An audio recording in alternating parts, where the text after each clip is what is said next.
नमस्कार मंडळी. तर आज आम्ही आलो आहोत पुरंदर तालुक्यातील सुप्रसिद्ध असं कोडीत गावामधील श्रीनाथ आणि जोगेश्वरी मंदिर. तर येथे भव्य असा उत्सव चालू आहे. आता मूर्ती आत्ता प्रतिष्ठापना झालेल्या आहेत आणि उत्सव चालू आहे. 8 ते 10 दिवस झाले आणि असा हा नयनरम्य सोहळा पाहण्यासाठी आता आम्ही कोडीत या गावी आलो आहोत.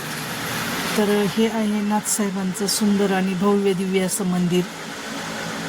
तर एकदम सुंदर आणि आकर्षक अशी विद्युत रोषणाई केलेली आहे मंदिरावर आणि अगदी प्रसन्न भक्तिमय वातावरण आहे मंदिर परिसरात आणि खूप सुंदर असं नेत्रदीपक असं हे वैभवशाली मंदिराचं डेकोरेशन आहे.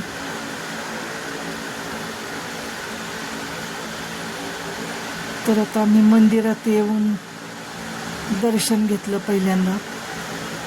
तर इथे आता अखंड हरिनाम सप्ताह पण चालू आहे. तर त्या सप्ताहात कीर्तन ऐकण्यासाठी आम्ही जाणार आहोत. तर मंदिर परिसरात पूर्ण असं विद्युत रोषणाई आणि फुलांची सुंदर मनमोहक अशी सजावट केलेली होती.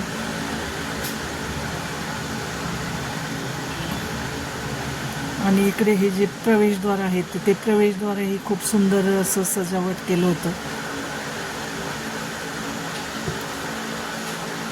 आणि समोरील प्रांगणातच इथे आता हरिनाम सप्ताह चालू आहे. भजन कीर्तनाचा कार्यक्रम असतो इथे रोज संध्याकाळी.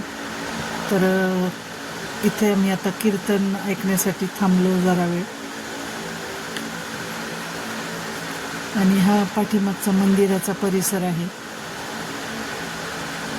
तर कोडीत गावचे अनेक ग्रामस्थ आणि आजूबाजूच्या परिसरातील सर्व ग्रामस्थ इथे आवर्जून हजेरी लावत होते सप्ताहाच्या काळात. तर संध्याकाळची ही विद्युत रोषणाई पाहण्यासाठीच खास आम्ही संध्याकाळी आलो दर्शनाला. आणि हे पहा मंदिर परिसर किती असा नयनरम्य असा परिसर आहे. तर हरिनाम सप्त्याचं कीर्तन झाल्यानंतर इथे महाप्रसादाचा कार्यक्रम होता.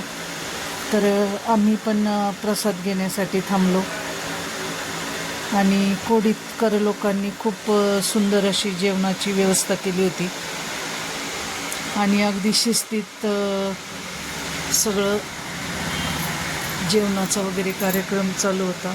कुठेही गडबड गोंधळ न होता. एवढा प्रचंड जनसमुदाय असताना सगळे गावकरी लोक वगैरे श्रमदान करून एकदम चोख व्यवस्था ठेवत होते. तर असं चपाती, डाळ भात, आमरस आणि वांग्या बटाट्याची भाजी असा खूप सुंदर आणि चविष्ट असा बेत होता. आणि मंदिरातील जे जेवण असतं तर त्याला एक आगळी वेगळीच अशी चव असते. तर ते आपल्याला कुठंही असं जेवण मिळणार नाही. कुठल्याही पंचतारांकित हॉटेलला म्हणा किंवा घरी आपण असं करू शकत नाही. इतकं सुंदर चवीचं जेवण होतं. तर जेवण केल्यानंतर आम्ही पुन्हा एकदा मनोभावे नाथसाहेबांना नमस्कार केला आणि आम्ही परतीच्या प्रवासासाठी आमच्या घराकडे निघालो. तर ह्या अशा कमानी पण खूप सुंदर सजवलेल्या होत्या आजूबाजूला.